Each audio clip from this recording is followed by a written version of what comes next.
What's happening, people? Back with another reaction, back with some more Ace of Base as we return to the 2002 album Capo, specifically this expanded folder for the album. Thank you again to Mikey. And the next tune is What's the Name of the Game, which inevitably makes me think of ABBA's Name of the Game, or The Name of the Game. So, I don't know, maybe it's because they're Swedish, it almost feels like a follow-up to, or a reply to the title of that song. I don't expect there to be any direct relation here. And to think about the phrase independently, the idea of being uncertain as to the essence or the dynamic at hand in regard to a particular situation, it feels like that's more or less where this phrase is running, or rather this question is running. And of course, the specifics of that might influence whether this is about taking action or more just comprehending what is transpiring. So yeah, like I said, I don't expect there to be any relationship to the ABBA song, but it's impossible not to think of it given the title. Let's hear it. This is Ace of Base. The song is What's the Name of the Game? And it's from their 2002 album Capo.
That ends. So yeah, in one respect it feels very much like their classic sound. We've got electronic sounds, we've got a reggae sort of rhythm and that sort of, that keyboard rhythm, and also great vocals. So again, to me it sounds like what they do best. I will say, like, this one felt like it had a slightly more electronically charged component to it, especially at the bottom of the track. There was like this acidic bass squiggle in a lot of the moments of the tune where that really did stand out. So yes, definitely a nice little, again, acidic or very electrified bass line. and definitely some nice keyboard moments too, but there are also like little touches, there's little electronic touches that were not so much like cyclical or like regular patterns of melody, but little accents, little touches put upon the track that I really did enjoy. Lyrically, I don't know what's happening here, but I will say, I mean, it's like, in one respect, I think it's referencing like time and the world or the globe at large, but then also her heart, talking about a redeemer. So it feels like the scales might be multiple. It might be, making observations about, humanity or a broader stroke of reality, but then also like finding that maybe in a more personal expression or feeling.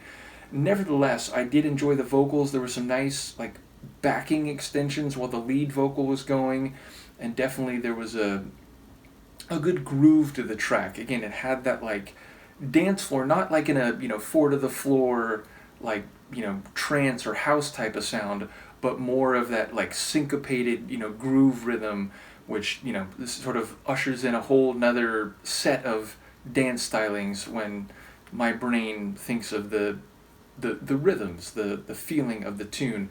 So yeah, I look forward to hearing insights on the lyrics. I did catch like words and phrases, although there were a couple where it was like, wait, like what was that? There were like key moments in lines that I wasn't able to discern, which leaves me feeling a bit like I'm catching up on this one. But either way, a very cool tune sonically. And again, I don't think it has anything to do with the ABBA track, but how can you blame me for thinking of it?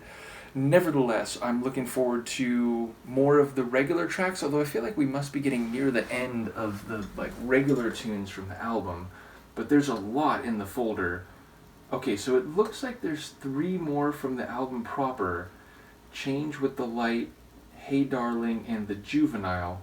And then yeah, there's lots of alternative versions and demos and all sorts of other stuff in here. So once again, major thank you to my good friend Mikey, as well as those who have continued to follow this deep dive. Let me know what you think of this one, and I will see you next time. Peace.